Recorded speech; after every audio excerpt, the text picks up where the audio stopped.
Welcome to PM Express Business Edition.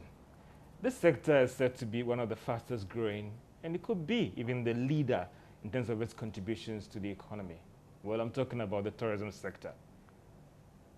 Post-COVID-19 or post-easing of restrictions, how are we picking up in terms of this sector to ensure that it plays its rightful role in the economy?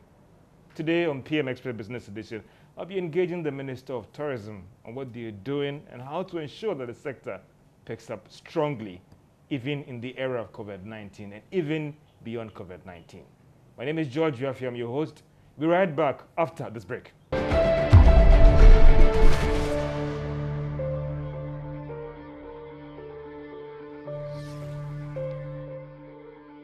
Welcome back, and I'll say that quite privileged to engage the Minister of Tourism. Madam, good day, and how are you doing? I'm good, and yet not good. Well, I say that this COVID-19 has given you more sleepless nights than ever before. In fact, I have to acknowledge the fact that the COVID-19 couldn't have hit us at the worst possible time for Ghana, because we all know what we did in the year 2019 on the back of the year of return and the interest that we generated for Ghana as a tourism destination. And everybody looking to follow up in the year 2020 and beyond. And then come 2020, we are hit with this pandemic, and how to resolve the pandemic actually kills tourism. So this has been a very terrible time for the industry. Do you ever pray that this thing has never happened?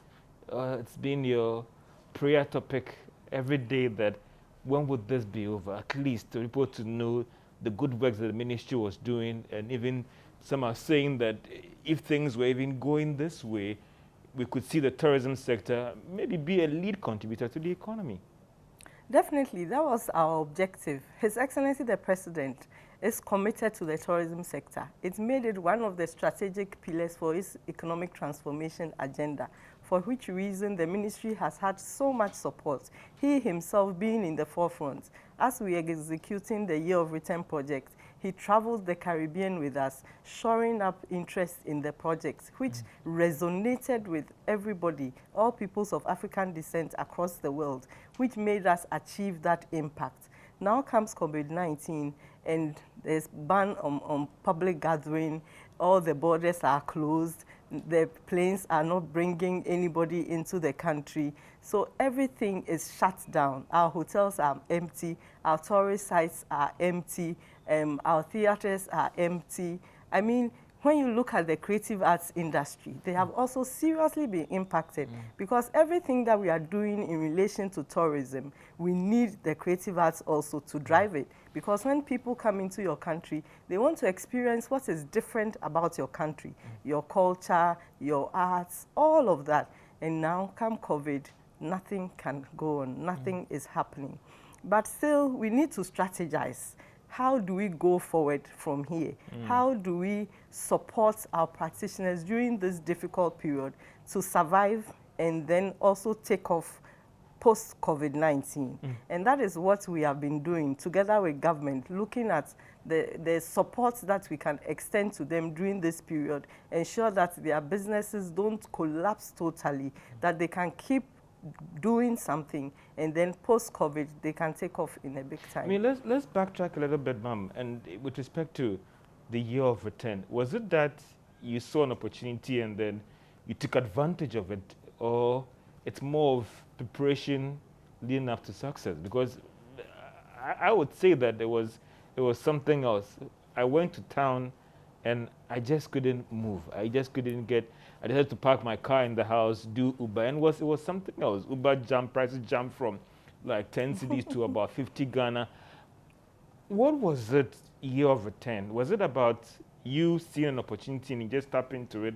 Or listen, George, it was preparations meeting success? It was both. The Year of Return concept was engineered prior to my coming to the ministry. It was launched by His Excellency in August of 2018 in Washington, and it took off in January with a series of activities for month on month on month. But I think that the culmination was in December, because Ghana itself is a venue for people to travel to in December. And we wanted to build on that.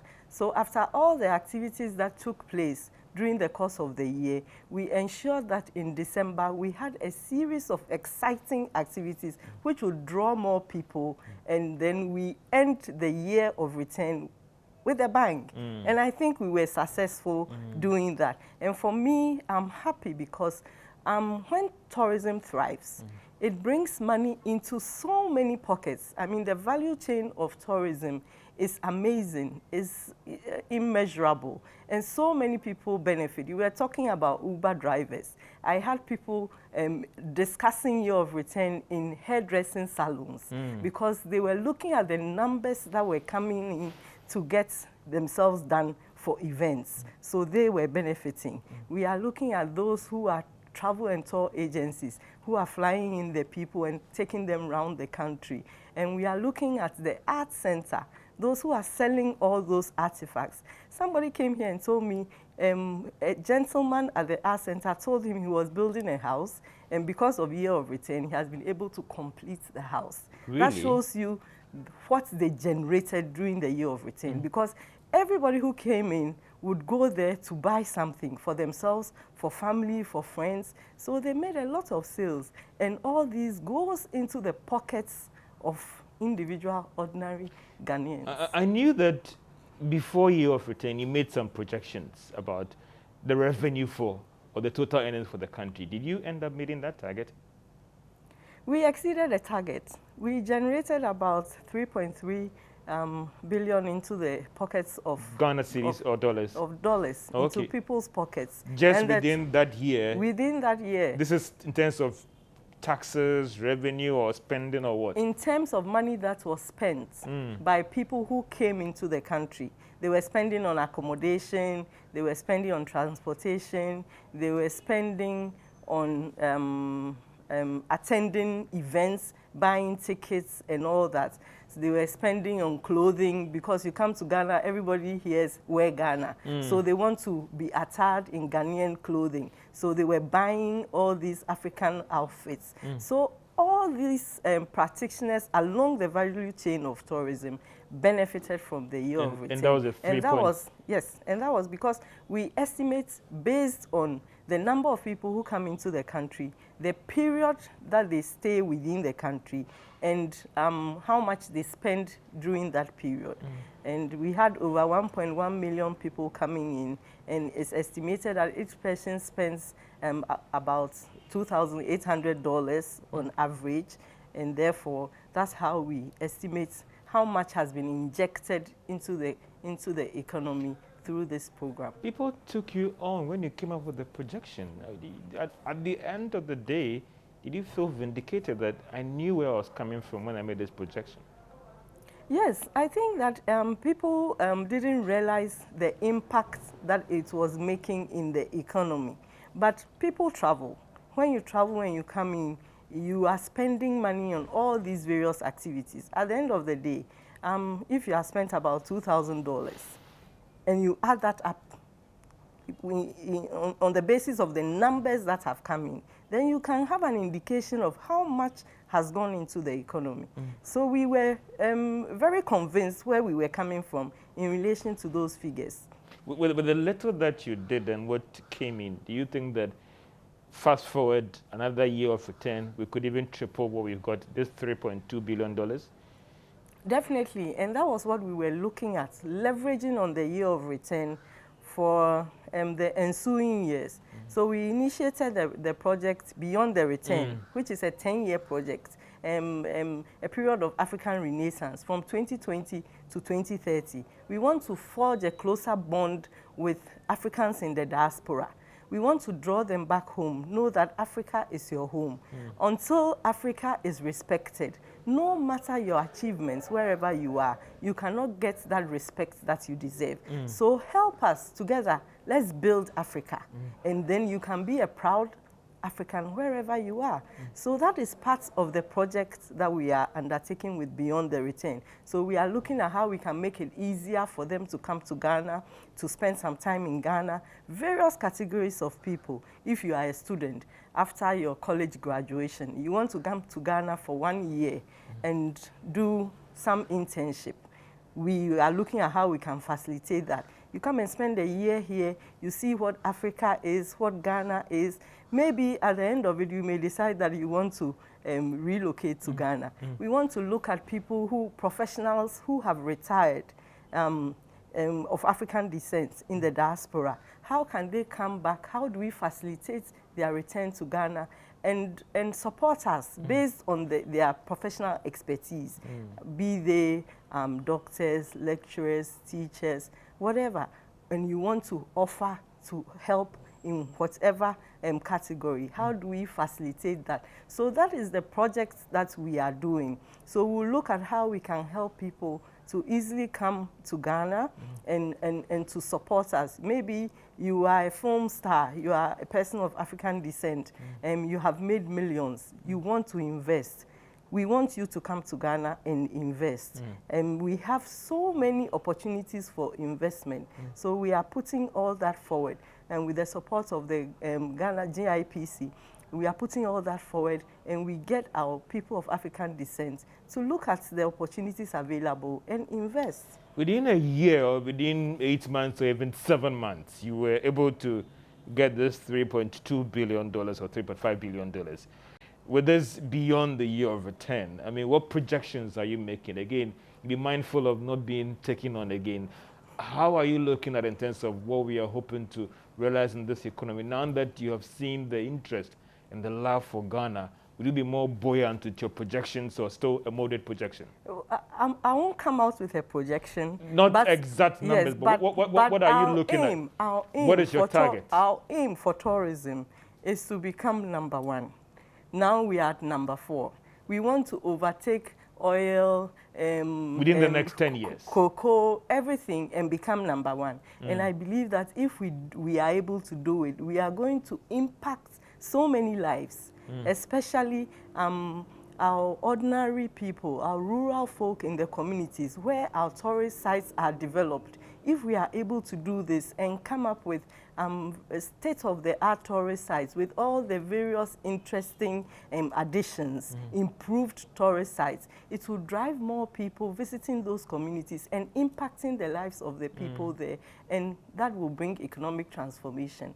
So I think that tourism is the way to go. Tourism has a lot to offer, and I believe that is why His Excellency the President is so much interested in this sector. The economy is worth over 400 billion Ghana cedis, or 500 billion Ghana cedis. If you want to be a lead contributor, so maybe this beyond the year of return, you're looking at somewhere around $100 billion, or maybe $10 billion, maybe to bring in? It's achievable over the 10-year period. $100 billion? It's achievable. That's quite ambitious. You have to be ambitious. You need to believe in yourself. You need to believe in the sector that you are leading. And I believe that this sector has so much to offer. We just need the support and the push. And I think that we are on the right track now, and we are going to make a lot of impact. You talk about support and push, and some are also saying that the fact that the pool, the lagoon is giving you so much fish, you're also not putting the necessary investment to make sure that the area of the lagoon is clean and you are feeding the fish well. Some are saying that in terms of investment, you are not doing enough to, again, invest so that you get more from it. You're putting in little, but you expect so much. But you see, that is it. For tourism to thrive, it's not so much government funding, but it's also private investment. Government will provide the enabling environment, and we need to drive in the private sector investment into the sector. There's so much that we can do with private investment, which will push tourism to thrive and achieve this objective that we set ourselves. And that is where we are looking at and working on. For instance, a lot of people complain that our hotel industry is expensive. So when people come, they cannot have hotels at moderate rates to stay at. So they have to spend so much on hotel accommodation. That's an investment opportunity right there. We need to get people who will invest in certain hotels that are moderate. And that is why the ministry came up with the idea of the Akwaba hotels, a hotel chain in close to areas where we have tourist sites, budget hotels that people can easily afford to stay at. So when you look at Ghana, oh, I want to visit Ghana. When I go, where can I stay at? How much do I have to spend? Oh, I can get this good hotel at this moderate rate. It looks very nice. The rate is very affordable. Hey, I'm packing my bag. I'm going to Ghana. And when they come, then they have more money to spend on other things as well. So then you get more people coming in. And when you have more people coming in, that's where the dollars that are being spent is also multiplying. So if I get from you, investment in the tourism sector should be more of a PPP or private sector led. But some of these private players and investors are also saying that we need rebates, we need tax release. We are prepared to commit so much money into this, but sometimes we struggle to get the minister's approval for the rebates. We are hotels operating, our water bills, our taxes are hitting the roof. If you would not support us with money, give us some of these rebates so that we can invest. Leading to an area, we have somebody who's put up a whole resort in the Kapim area there, and he complains about how he had to struggle to get bank financing to do all this. He's constructed the road, and this is going to be the next big thing in the Kapim area. And I know you know about that as well. I mean, and nothing is coming from government. Definitely, that is one area that government support is really needed in terms of infrastructure leading to our tourist sites. For instance, our roads, extension of water, extension of electricity. When you have these available and then you set up a business there, you are assured of these utilities, and therefore your business will thrive. This is very important. For instance, I give you an example.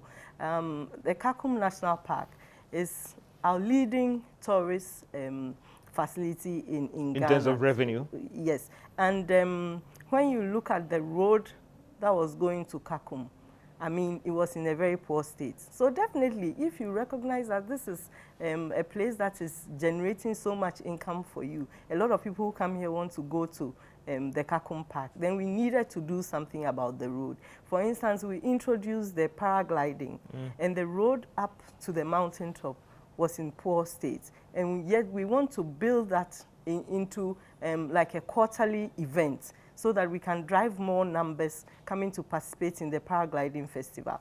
Definitely, we need to do something about the road. So these are the areas that we engage government on, so that we can get that support, and then we can push tourism even further. And we are doing that. So we are getting road infrastructure to our tourist sites being improved. Are things going to change in terms of the infrastructure, or it's more of what the cliche about work in progress, or it's works in the pipeline? Things are going to improve. In terms of things are going to improve. Fast-tracking these infrastructure developments? Fast-tracking, because His Excellency the President himself recognizes the significance of tourism to the economy and is committed to supporting tourism. So we know that things are going to improve. This year declared the year of roads, but for COVID-19, which has impacted the progress of some of the roads, we also were going to get some of our roads to our sites being done for us. What about the reliefs as well to some of these investors that are pumping in so much money into these areas? Is there something that you also would want to push as well, looking at the amount of money they're going to bring in? I think that the rules are already there for them. In terms of the rules that the GIPC has put in place, when you invest to certain levels, you can get certain waivers, certain benefits. So I think that regime is already in place. But if they want to go way and above that, because they are supporting tourism, then that is a different conversation. But I think that there are already rules in place which supports investors who invest beyond certain amounts of money. This is PM Express Business Edition as we look at recovering from those restrictions and COVID-19. What is being done for the sector that some are saying that it could be the lead contributor of our economy in these times, to let it take its lead role in the economy? And can we ever pick up from COVID-19? Now there's news of some possible vaccine being found. Would it be a wonder note for us to open a new page to help the sector grow? This is PM Express Business Edition. We'll be right back after this break.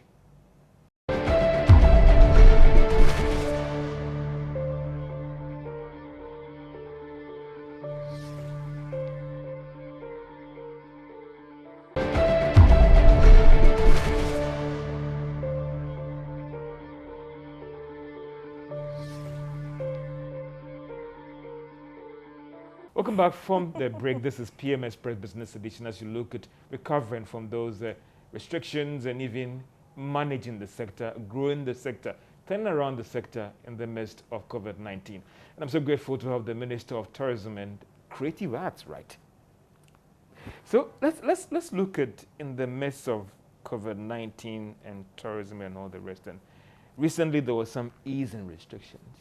I believe that you played a critical role in ensuring that the space was opened. Definitely, because as the president indicated, we have to balance the two, and protecting lives and protecting livelihoods. So as we follow the science and we look at the opportunities available for easing of restrictions, definitely we'll ease some of the restrictions so that economic activity can also pick up and not crumble altogether. So we started off, restaurants could not open because the borders were closed. Our hotel industry was completely on its knees until we had to evacuate some people into the country and they needed to be quarantined. Then we had some business for some of the hotels, not all of them. And now that we are easing up, restaurants are open now for sit-down service. And now we have open air bars also being allowed to operate, because from the science, if you are outdoors and you have protected yourself, the possibility of infection is very low.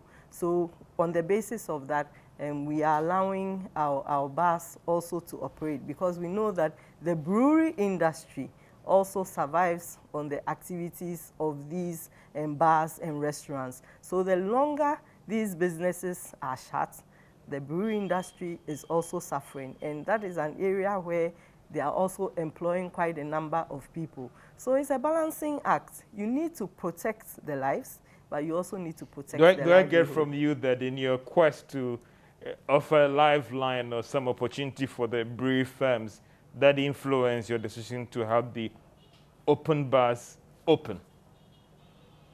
The open air bars open, because then it will be a line for the brewery firms as well to sell their products. Exactly.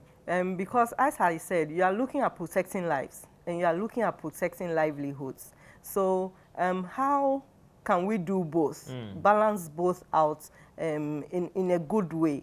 And we know that from the science, possibility of transmission and infection in the open areas is lower than in enclosed areas. That is why our nightclubs and our cinemas are still closed, you know, because it's an enclosed area, you have a number of people there, and so the possibility of the transmission may be higher. So for the open air activities, can we allow them at least to operate so that we are also balancing out and protecting livelihoods?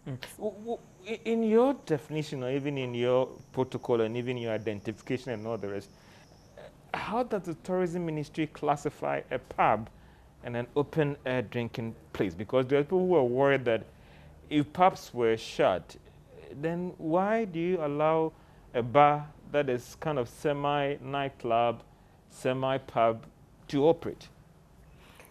What the indication was open air bars, open air. So you are sitting outside, and we have quite a few of that, and we have come out with the guidelines and the protocols for them. So for instance, you have a roadside cafe that people just sit by the road and they have a drink, maybe after work. So can we space out the tables? They are sitting outside. There is a breeze throughout.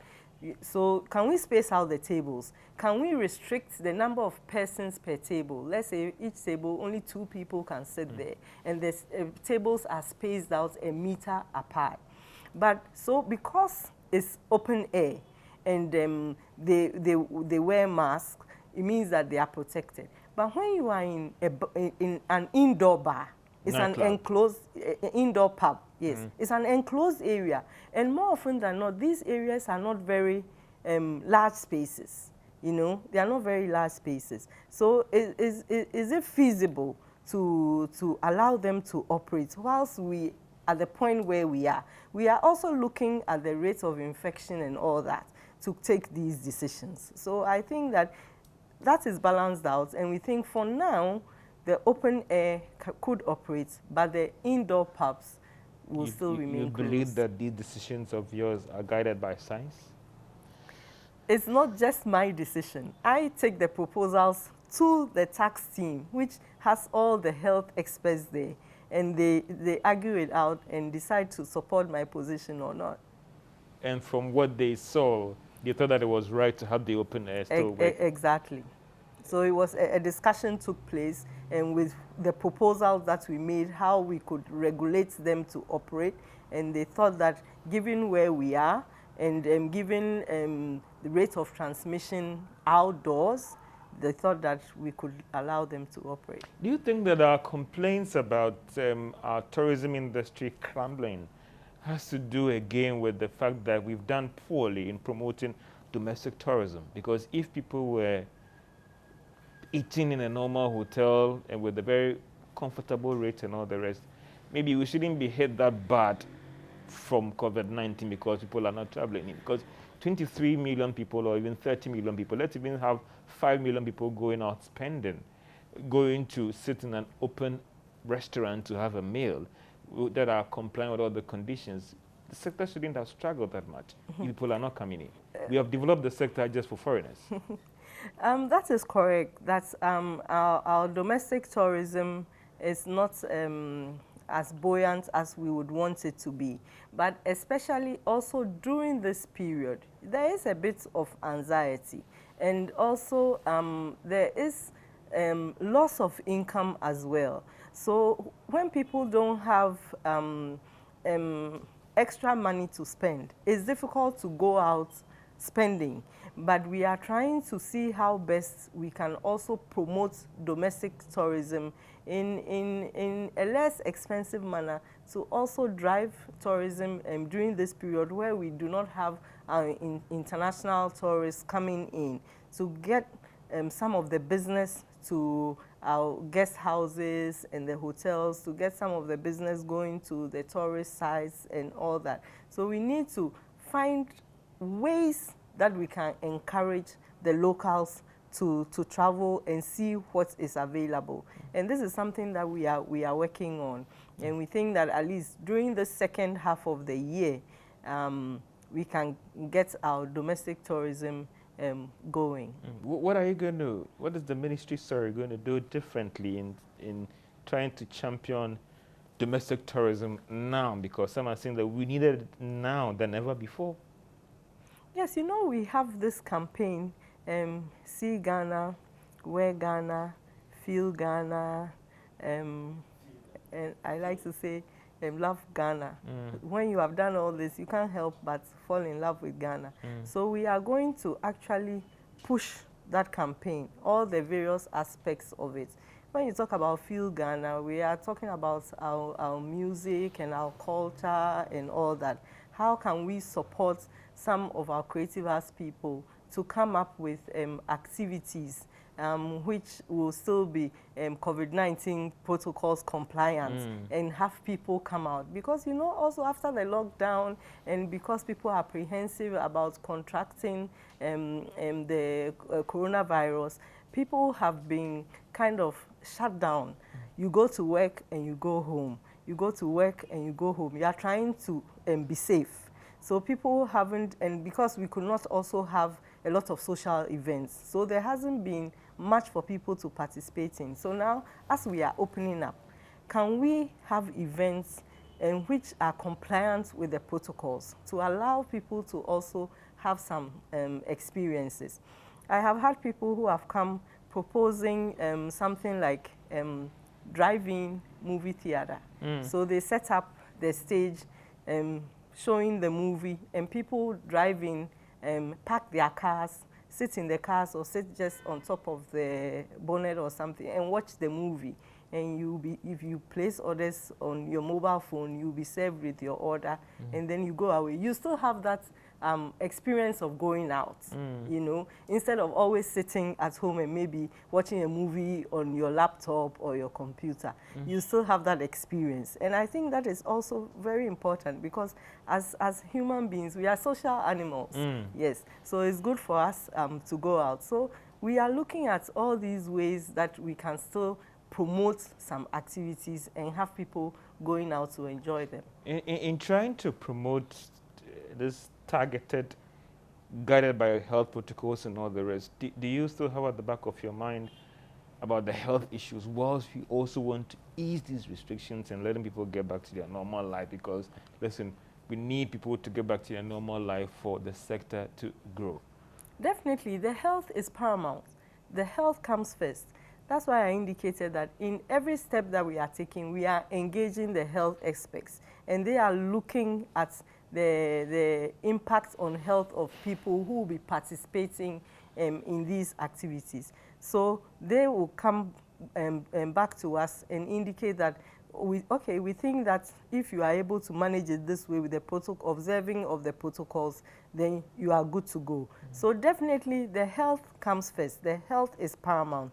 If we cannot ensure that the people are protected, then the activity cannot go on. And this drive-through thing, I mean, I know that since this COVID-19 happened, there have been several proposals on your table. How are you going through these proposals as another alternative to help fast-track the turnaround of the sector? Drive-through is one. I believe there are lots of interesting proposals that have come onto your table. Yeah, the drive-through is one, and also how we could still drive in support to creative arts practitioners to take advantage of the downtime to do some good work, so that by the time the COVID is over, they have something to showcase. So that is also another part of it. Although we are trying to look at how activities can happen, we also have to look at how we can support them to do something which they can showcase when the COVID is over. So we are lending support through the NBSSI cap 600 million that the government announced. Some of our people are assessing it. We have also launched the Ghana Tourism Development Project funding, grant funding, which is going to the sector. They will also get support through that, and they can sit and look at how they can undertake some projects, which, when COVID is over, they can showcase in a big way and to help us drive tourism. So I think that it's a two-way street. Whilst we are looking at what we can do now, we are also supporting people to get ready for later. I know that some will say that, listen, Ajah Mensah wants to go to our hotels, wants to visit our restaurants, wants to go to our shops and all the rest, but some are saying that it's quite expensive. I mean, what are you also doing at your ministry at your end to try and drive down the cost? Because it has to do with the fact that if I spend so much in operating the facility, investing in the facility, I'm paying tourism fund, tourism levy, I'm paying these taxes and all the rest, obviously I have to pass on that cost to George Yafi, who wants to come and just spend some small time with his family at the hotel. Yeah, that is an issue that the industry, the various associations have raised with the ministry, and we are looking at how best we can streamline some of these taxes and levies to make it easier on the businesses in the sector. So this is a conversation that we are having, and but definitely it is something that will also will land on the table of the Minister of Finance as we go forward. So I cannot grant that on my own, But once we look at it and we come out with a structure that will help them, then we will lay it on the table of the Minister of Finance and see how best it could be implemented to support them. Other economies, other countries, they've pumped in so much to stimulate their economies and turn things around.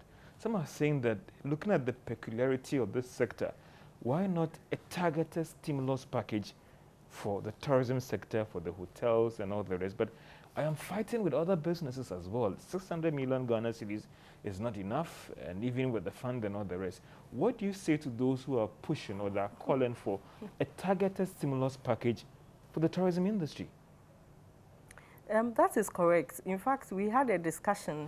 His Excellency the President set up an interministerial committee to look specifically at the tourism industry and see how best the industry could be supported.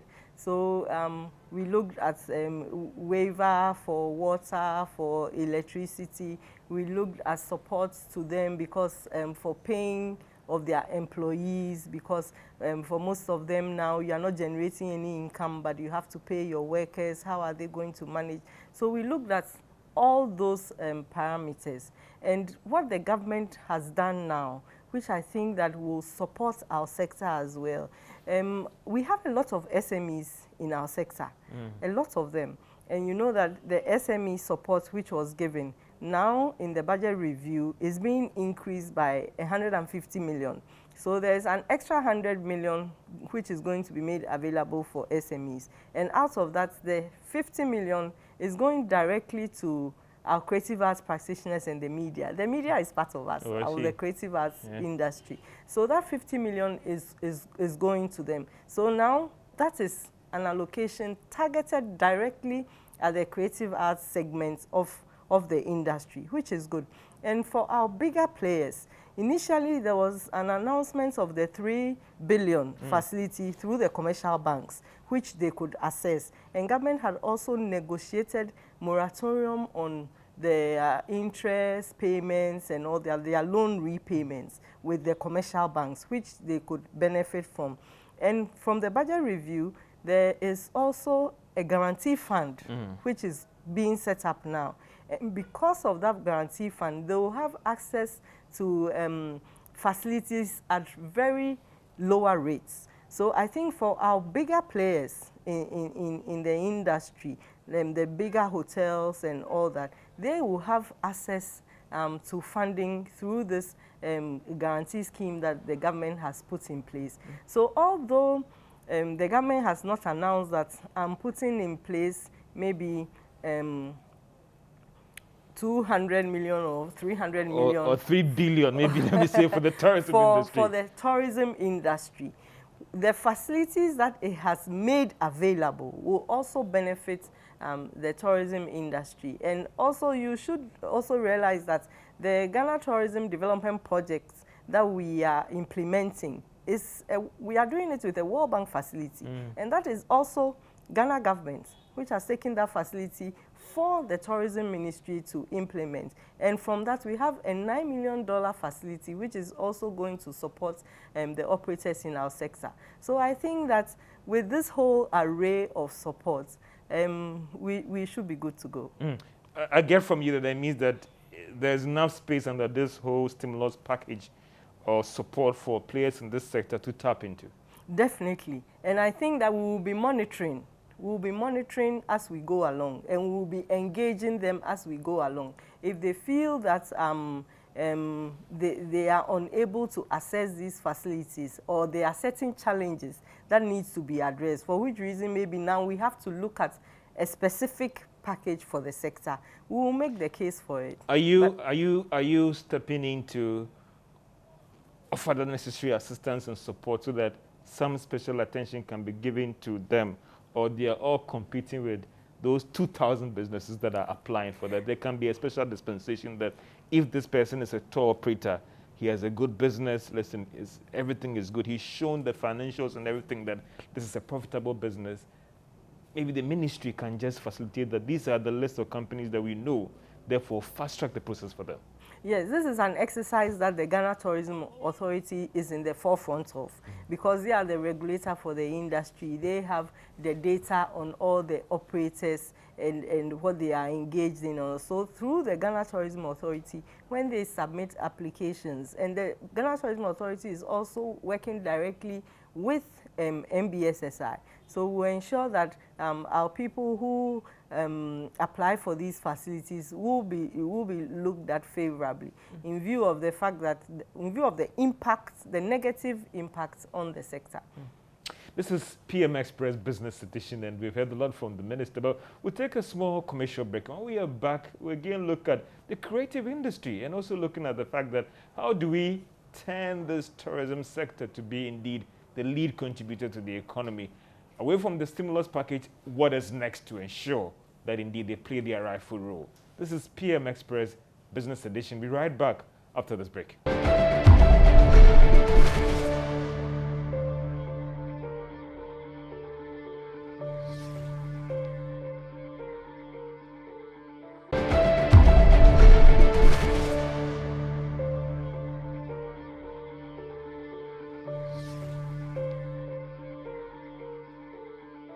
Welcome back to PM Express Business Edition as we look at post-COVID-19 and beyond these restrictions, how do we turn around the tourism sector? And I'm privileged to have the Minister of Tourism and Creative Arts. It's interesting that my earlier introduction, I nearly forgot about the creative arts. And be focusing more as well in this our final round of interview with the Minister. But again, I want to find out from you, how is the World Bank facility also doing as well? Have we had people applying for it, and are you advancing this support to these players? Yeah, the first window for applications closed, and we had over 1,000 applications. We have, the consultant has gone through about 100 of those applications, which it has submitted recommendations to the grants committee. So the grants committee will sit and go through those recommendations and approve based on the criteria, and then we'll do some disbursement. So very soon, the second window, then they'll start working on the backlog as well, whilst they open the second window to receive more applications. So we want to support as many of our SMEs as possible, and especially also our women-owned businesses or women-led businesses, because we know that the SME sector, the value chain of the tourism sector, has a lot of SME women-owned businesses. So we want to support as many of these businesses as possible, and we encourage them to apply. The economists will always say that all other things being equal, what period are we looking at that with all holding these factors constant, we could start the disbursement with respect to this World Bank facility? I think the first tranche of disbursement, we are at the end of July. I think by the middle of August, the first tranche disbursements will be made. Yeah. And do you believe that with some of these targeted stimulus support and all the rest, the sector that you want to see as the lead contributor to the economy in 10 years is going to turn the corner? Definitely, because you know, with these projects that we are implementing, the Ghana Tourism Development Project is looking at the various challenges that confront the industry and lending the support to address them. So as we complete this first phase, we can get even more support to do bigger things. And that is how we are going to make the impact. So this first phase is to address the fundamental challenges, like we are looking at policy, our tourism policy, we are looking at our culture policy, we are looking at our training policy for the industry, because this is a service industry, and therefore you need to, the service should be excellent so that people will feel gratified to come back to you again. And under the project, we are going to set up a state-of-the-art training institute. So all that together, by the time we complete the first phase of the project, we would have addressed some of the fundamental challenges, and then we will get even more funding to do bigger things. It's been of a great concern to people who patronize the industry and others about standardization. What are you going to do about it? When we talk about the facility being a 2-star, a 5-star, a 7-star, they get that benefit as patron, somebody that goes to this place or patronizes facility. Yeah, and this is the mandate of the Ghana Tourism Authority to ensure that as it regulates all these hotels and all these facilities within the tourism business environment, that they comply with the standards that are set.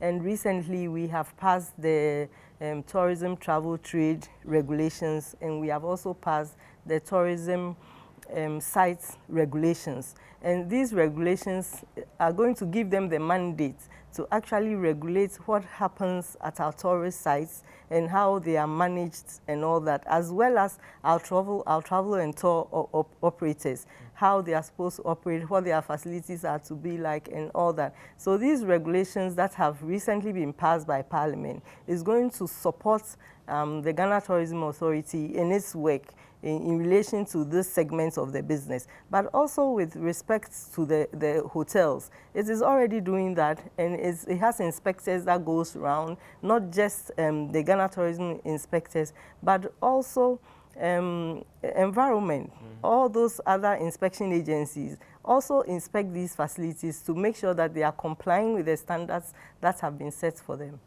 Creative arts, and you talked about the 50 million facility as well.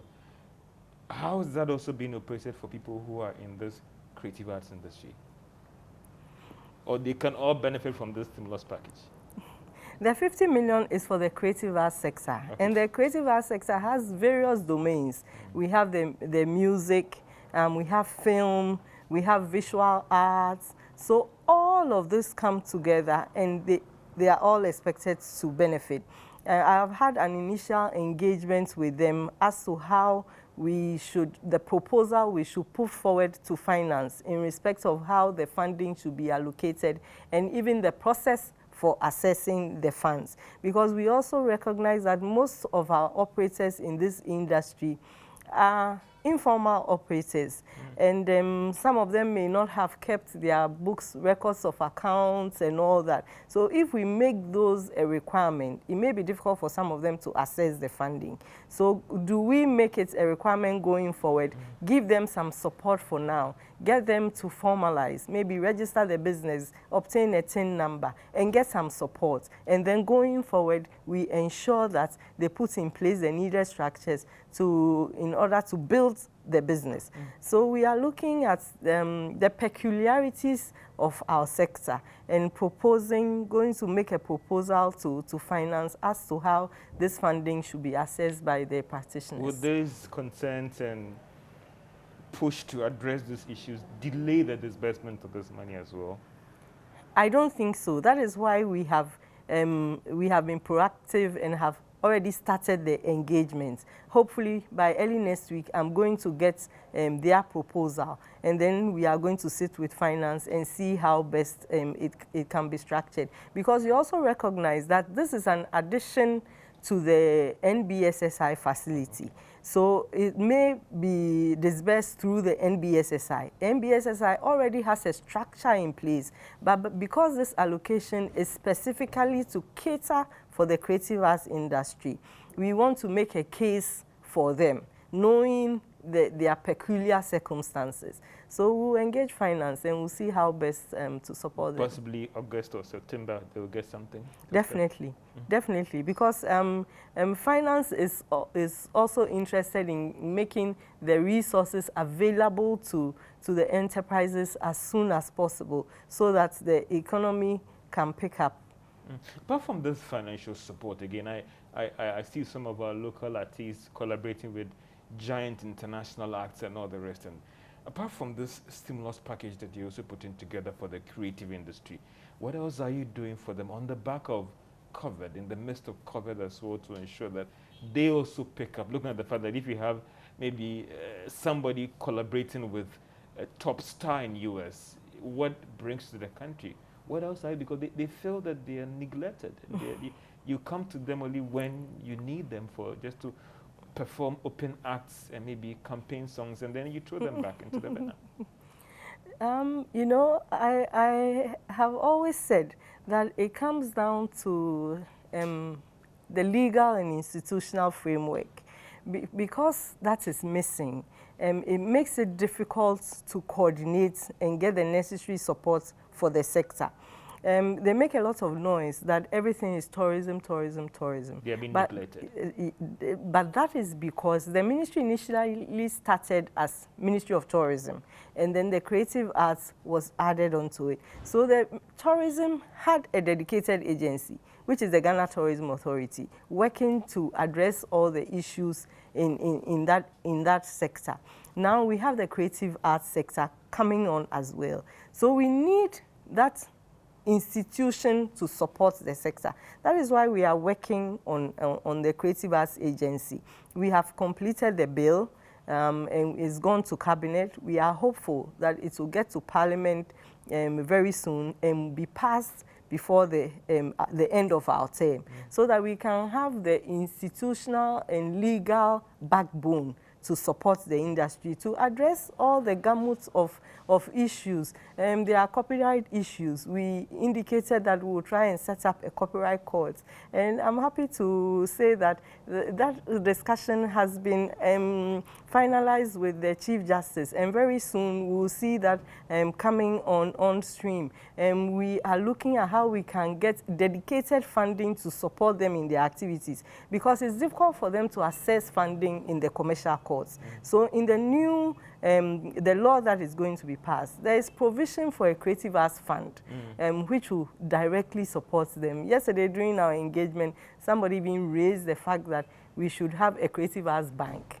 And I said, well, we are proposing a fund for now. Maybe in the future, it may become a bank. But I also know that the Association of Ghana Industries has been working on setting up a bank to support local industries. So maybe we have to engage with them and see how we can facilitate to ensure that that dedicated bank for local industries comes on stream, and then our creative arts practitioners can also benefit from that. As we wrap up on this, your final thoughts, that do you see the sector picking up post-COVID-19? Deep down, you think that the bruises will be there to deal with it? It will pick up. It may be a little slow, but it will pick up, because as I indicated, we are social animals and we need to socialize, we need to engage. So definitely, when you look at other countries, what is going on, even in the face of the COVID, people, like in the US, people are traveling across states and all that, because they can't remain in one place forever. So definitely it will pick up, but may take a little time. But we are hopeful that we can map out a strategy for our region to open up, and then later on, as the world opens up, we can expect our international tourists. But at least for this year, we are working towards a strategy for December in Ghana, how we can initiate some activities for December, if by that time things have eased up to the extent that we can have some interesting activities. Exactly, so we have to draw the December in Ghana. December, another year of return, maybe. Activities, December, for December. All too soon we have to draw the curtain down on this discussion, looking at how do we recover from COVID-19, and with all these restrictions, and a sector that is looking at being the lead contributor to the economy in 10 years, and maybe contribute about $100 billion to the economy. Well, let's see how things will go. My name is George Jaffe. I'm your host. Have a great day. This is PM Express Business Edition.